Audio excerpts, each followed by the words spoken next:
knees. They're part of your leg that helps you bend when you walk. If you look, they're located right here. And they're, what? Oh, needs. Needs. Never mind. Okay, let's start again from the top. Hi, everybody. Today we're going to talk about needs.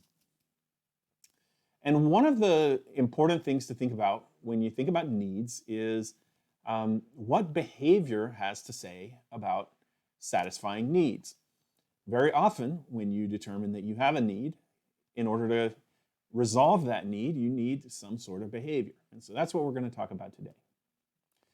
A good starting point is the idea of homeostasis, where your body wants to maintain balance. Now, there could be multiple different kinds of needs, and this might apply to more than just one. But typically, when we think about needs, we tend to think about biological needs first, things like hunger and thirst and sex. The idea of homeostasis is that your body has mechanisms for determining the current state of the body, and when a need is detected, then it has mechanisms to engage behavior, which then goes out, helps you interact with the environment, satisfying the needs, and then your body has to have a mechanism for stopping the behavior. Because too much or too little can be a dangerous thing. So you want to maintain just the right balance, maintain homeostasis. Now, there may be multiple ways that your body can tell whether it has a need or not. So, for example, in the case of thirst, there is something called a hypovolemic thirst, which has to do with the total amount of water in the body. And you also have osmotic thirst, which has to do with salt concentration levels in the body. Too much or too little salt concentration means you need to rebalance the fluid levels. So these are two different ways that you can be dehydrated or have the wrong water level. And these are two different ways, your body has two different mechanisms for detecting these different kinds of thirst. But both of them engage the same kind of behaviors, which is often seeking and consuming some sort of liquid. Now, your body also has different mechanisms for detecting when the need has been satisfied and stopping the consummatory behavior. That's behavior directed towards resolving the need. And so the point here is that there might be multiple mechanisms that could lead you to the same kinds of behaviors to satisfy your needs. Similarly, with eating, your body has hormones that control the process of eating, and things like hormones like ghrelin tend to start the process of telling yourself that you're hungry and engaging in a series of behaviors to satisfy that need.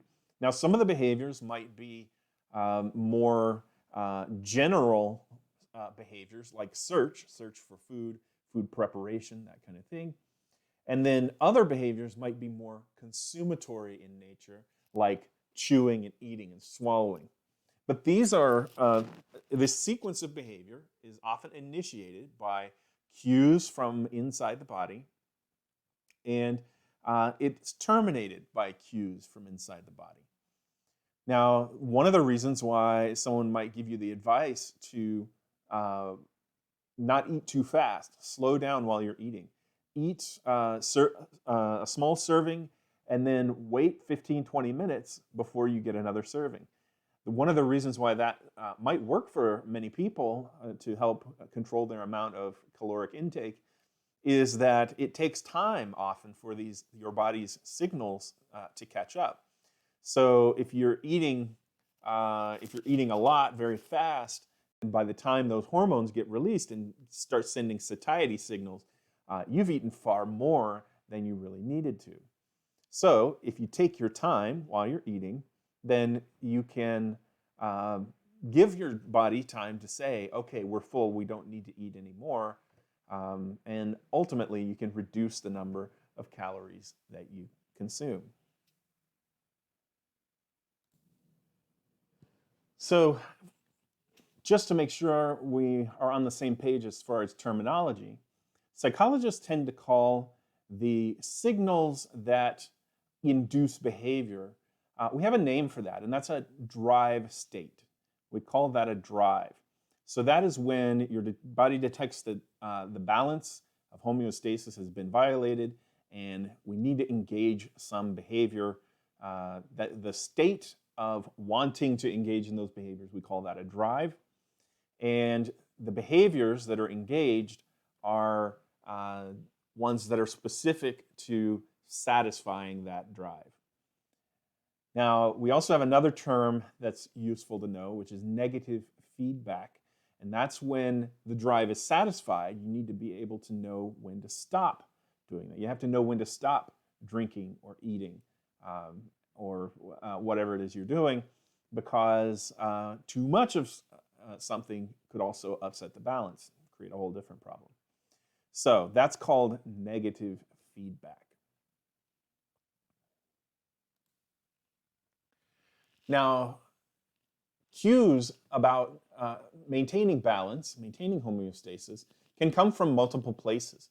So for example, they can come from inside your body, like the ones I've been talking about. We call those intra-organismic, right? It's inside the organism. And those are mechanisms like hormones and things like that. But there can also be extra-organismic signals that help manage homeostasis. So these are things like, do you have a habit of eating at a certain time of day? Are there cultural constraints on the kinds of behaviors that you can engage in and when? These kinds of things are things that are outside of your body, right? Influence of the environment and culture and those kinds of things that can help influence how your drive states function.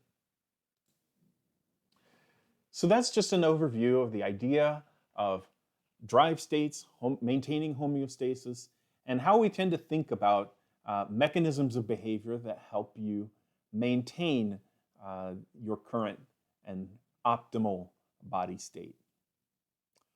All right, that's all for now. I'll see you next time.